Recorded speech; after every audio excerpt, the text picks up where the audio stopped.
I am so glad for the mothers all around the world. Some child, gosh. This one said, let Mother's Day bless you.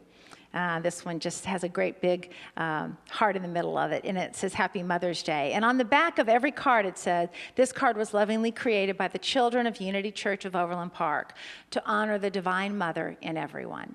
So you'll have a chance to receive one of those when you leave today. So I was on Facebook not long ago, and I encountered this particular statement. It said, behind every great kid, there's a mom who thinks she's screwing up.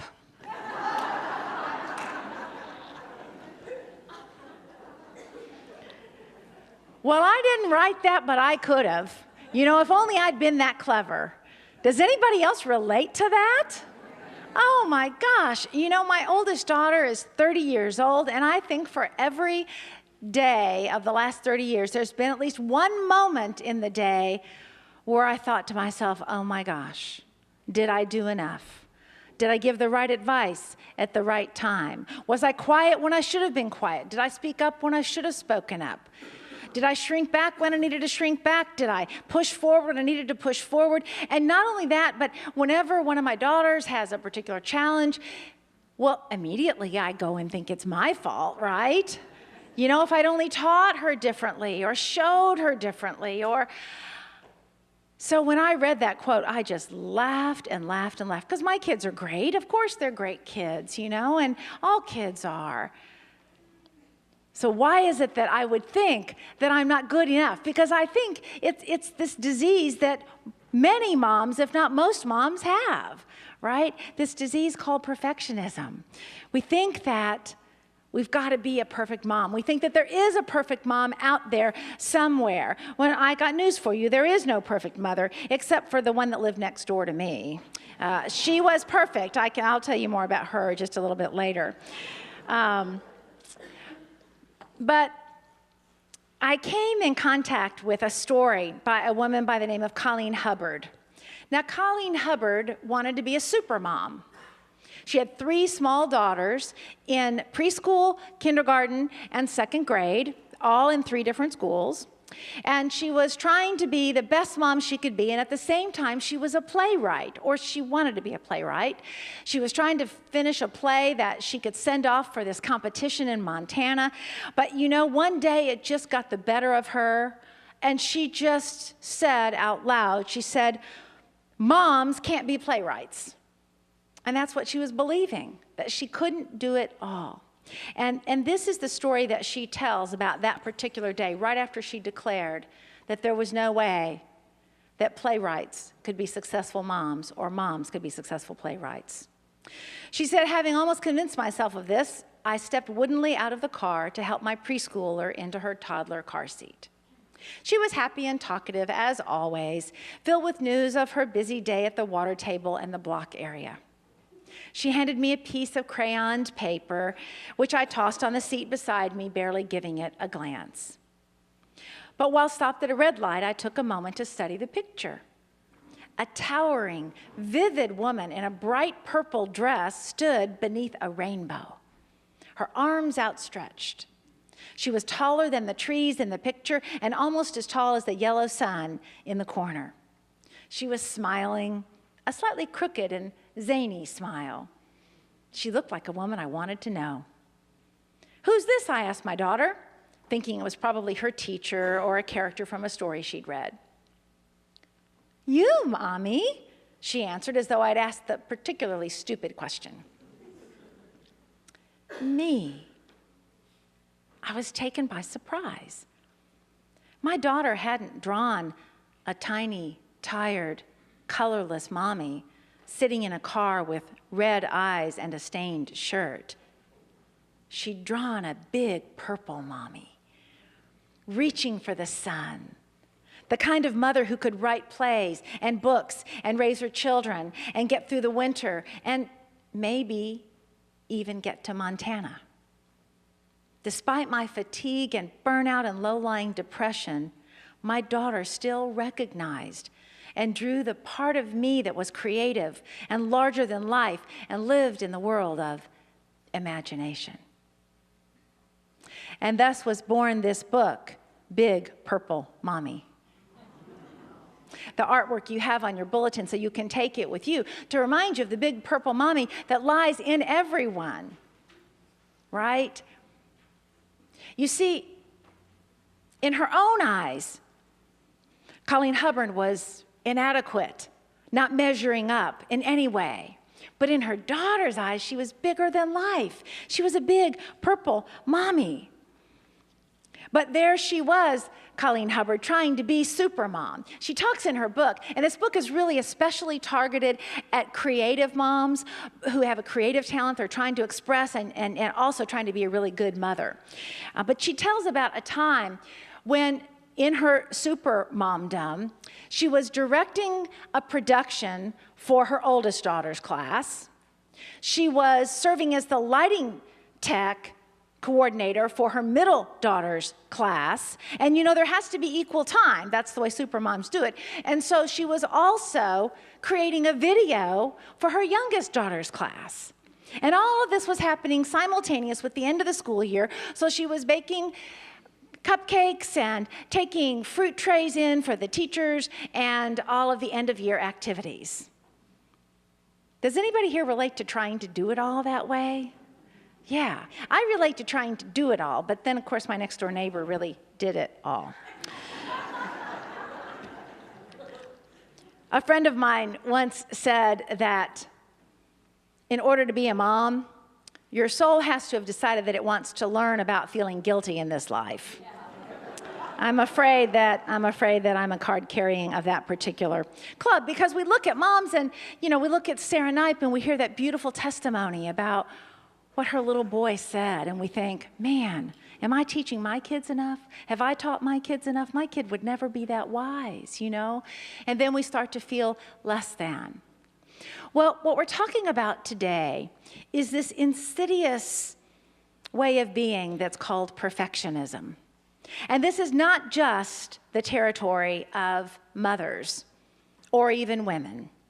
In fact, Brené Brown says that everybody falls on this perfectionist continuum somewhere. Now, how many of you have heard of Brené Brown? Raise your hand. She's kind of the newest, amazing writer. She's a PhD researcher who writes about such topics as authenticity and shame and perfectionism and wholehearted living. And she gives one of the best definitions I have ever read about perfectionism. She says that perfectionism is a self-destructive and addictive belief system that fuels this primary thought. So here's the thought. If I look perfect, live perfectly, and do everything perfectly, I can avoid or minimize the painful feelings of shame, judgment, and blame. In other words, if I do everything perfectly, then I'll never feel shame, judgment, or blame. But guess what? Shame, judgment, and blame are just part of the emotional continuum. We all have access to all emotions, and different circumstances can trigger different emotions. And so one of the reasons that perfectionism is so insidious is that because even when we're doing things really, really well, we still have the occasion of feeling shame or judgment. And when we feel it, we think we just didn't do something good enough, so then we drive ourselves to be even more perfect. It's kind of this addictive and self-destructive behavior. But she says there's a couple of misconceptions that we really need to get straight about perfectionism. The first is that perfectionism is not about striving to do your best. And the second is that perfectionism is not the same thing as striving to grow and improve yourself. I mean, wanting to do your best, wanting to grow and improve yourself, those are good things, and they're possible. You can do your best, some of the time at least, and you can grow and improve every day. But what you can't do is be perfect, because that's an elusive quality that moves and morphs with whichever supermom is living next door to us. She talks instead about something called Wholehearted Living. And I love that in this month of wholeness. Wholeness is our empowered living quality this month. But she calls it wholehearted living. And she says, Brené Brown, and I'm quoting here from her book, which is called The Gifts of Imperfection. And I'm pretty sure she wrote this book for me, but you might think she wrote it for you. I'm not sure. Anyway, she talks about wholehearted living, and she says, wholehearted living is about engaging in our lives from a place of worthiness. Engaging in our lives from a place of worthiness. It means cultivating the courage, compassion, and connection to wake up in the morning and think, okay, now listen to this. To wake up in the morning and think, no matter what gets done and how much is left undone, I'm enough. How many of you woke up this morning and thought that? And thought, oh gosh, no matter whether I managed to connect with my mom today or not, no matter whether I managed to, connect with my kids today or not, or clean the house, it doesn't matter, I'm worthy. So she says it's about that, and then it's about going to bed at night thinking, yes, I am imperfect and vulnerable and sometimes afraid, but that doesn't change the truth that I'm also brave and worthy of love and belonging. At the end of the day, to say, this got done, that didn't, and guess what? I'm still worthy. I'm still enough. I'm still worthy of love.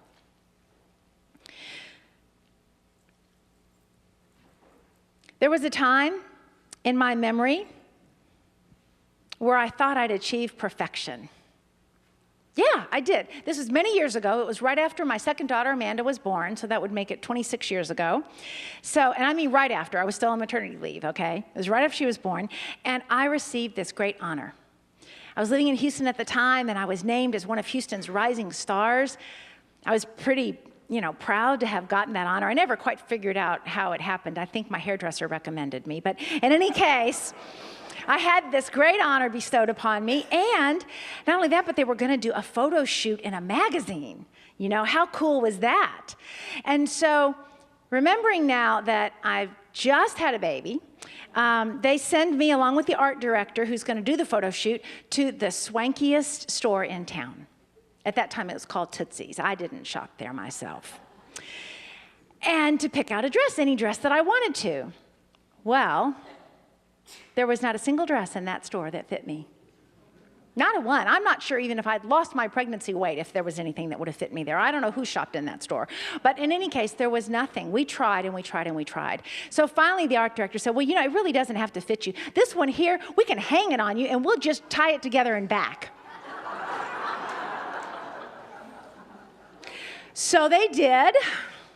Tied it together and back. I was a banker at the time. They sewed up the slit down the front, and they sewed up the slit up the top, and it was a perfectly legitimate looking dress from the front at that point. So then we go into the hair and makeup, and they cut my hair, and they start to do makeup. Now this was a black and white shoot.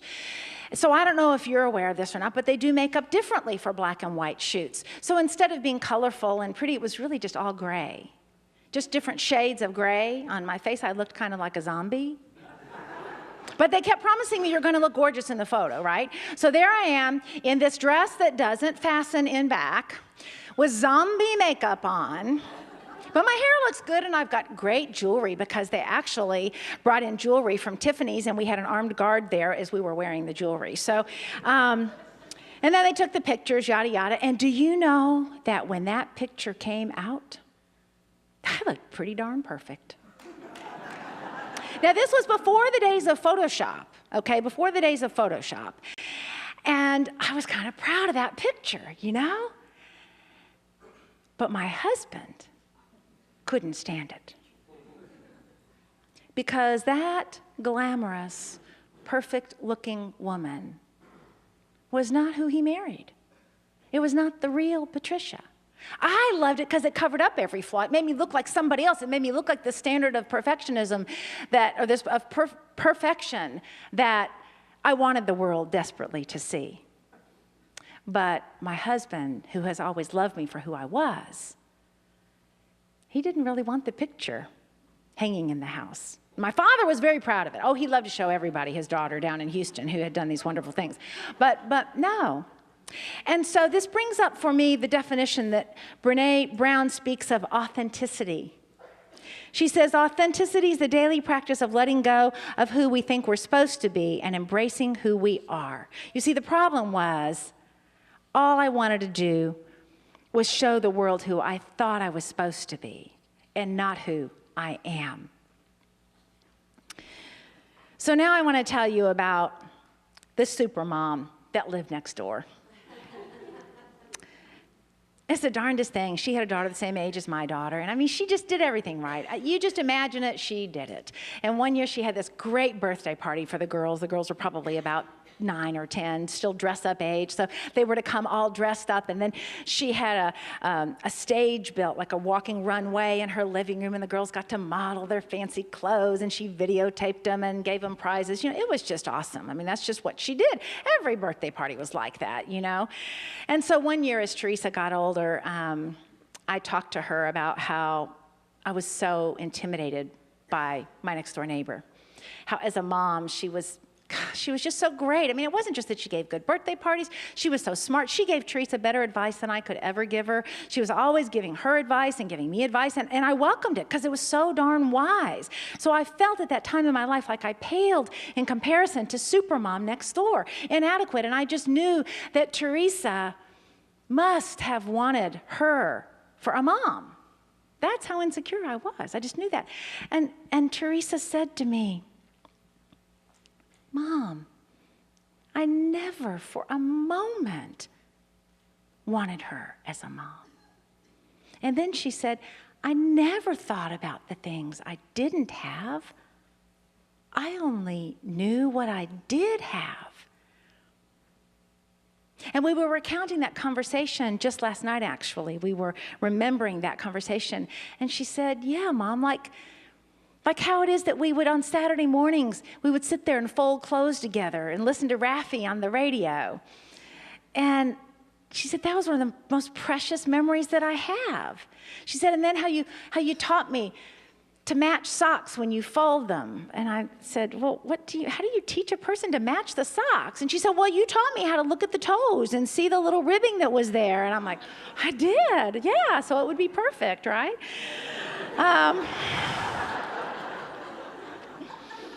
She didn't say that. She said, or how we'd make blueberry muffins on Sunday mornings. That was before I became a minister. She said, I never really liked the blueberry muffins so much, but I love that we did it together, you know? And those are the memories that she did have. And that's true of every one of us. You see, for her, I was the big purple mommy. For her, I was the big purple mommy. And what I realized about what she said about how it is that we can focus on the things that we did do or the things that we didn't do. You know, I think about my own mom, and she never asked for much. And for years, I was just really plagued by the one thing she did ask for, I couldn't do. We never made it happen. She wanted to take a trip with her 2 daughters and her daughter-in-law, and somehow we never made that happen. I don't know why or how. I guess it was because we had small kids and we couldn't get away. And, you know, so I used to feel so bad about how I didn't show up for my mom the way I wish I had. But you know what? Teresa's right. Instead, I can think of the times that I did show up for my mom. And you can think of the times that you did show up for your kids. And so on Mother's Day, this Mother's Day, I want to invite you into an action step with me. I want to invite you to look around at a mom somewhere. And it may be a biological mom, or it may be a neighbor that you know that just nurtures people. And find just a small, seemingly inconsequential memory or observation and share it with her. Like if I were going to do this, I should call my friend Jill. You know what Jill did? I thought this was the coolest thing for her son. He was born right around Christmas time. So she let him pick any day in the whole year as his birthday. And every year they celebrated that day. He picked it, and that was his birthday. I guess they did something around Christmas too. I don't know, maybe not. But his real birthday was sometime in the summer. And I should call her and just say, you know, Jill, that's just one of the little things you did as a mom that so touches me. You know? Or maybe I think of, I could dwell on the times that my mother wasn't able to show up, or I could dwell on the times that she was. And I think back how we used to wrap Christmas gifts in the basement. I mean, that was just a precious memory for me, still is. I love to wrap gifts. If you want to wrap gifts, come sit with me and we'll wrap them together. It's so much more fun with somebody else. And I just carry that with me. And my youngest daughter was at the first service today, and until that service, she never knew that, how in Unity we have heart math techniques, and we go into our heart space, and sometimes to expand our heart, we'll ask you to think of something that you deeply appreciate, or someone you deeply love, or an experience that really just opens your heart. And every time we do that, I have the same recollection. I recollect and imagine holding Amanda in my arms right after she was born. But until that service, I'd never told her that. You see, these are the little things. These are the things that you do, not to focus on what you don't do or what you maybe didn't measure up, but what are the things that you see that others do for you or that you do for them. Mother's Day is an opportunity to notice that for people. It's not about being the woman in the magazine who is too perfect to ever get to know and be vulnerable with. It's about being the big purple mommy. The vulnerable imperfections are what actually allow you to build the connections of real, authentic relationships. My wish for you this day on Mother's Day is that you will find a way to celebrate Mother's Day. I know that it's hard. I know that on this particular day, in this room, there is the gamut of emotions. I know that some of you would just give anything for another moment to be with your mom who's moved on. And some of you have children that you can't be with, and perhaps they've moved on as well. And others of you never had children, even though you wanted to have children. And I know that Mother's Day brings up just a panoply of emotions. But here's the truth about mothers. The essence of motherhood is the love of God. And in that regard, every one of us, male and female, has the opportunity to shine that nurturing, mothering love on others and to notice it when we see it expressed in others. And so I invite you to find a way this Mother's Day, to celebrate love as others demonstrate it and to celebrate it as you demonstrate it. And my wish for you is that, as Brene Brown says, that when you wake up tomorrow morning, you're going to wake up and say to yourself, you know what? No matter what does get done today or doesn't get done today, I am still worthy. And that when you lay your head on the pillow tonight, no matter how you did show up or no matter how you didn't show up, you will still know that you are enough. You will still know that you are worthy of love and that this world is a better place because of you. Happy Mother's Day.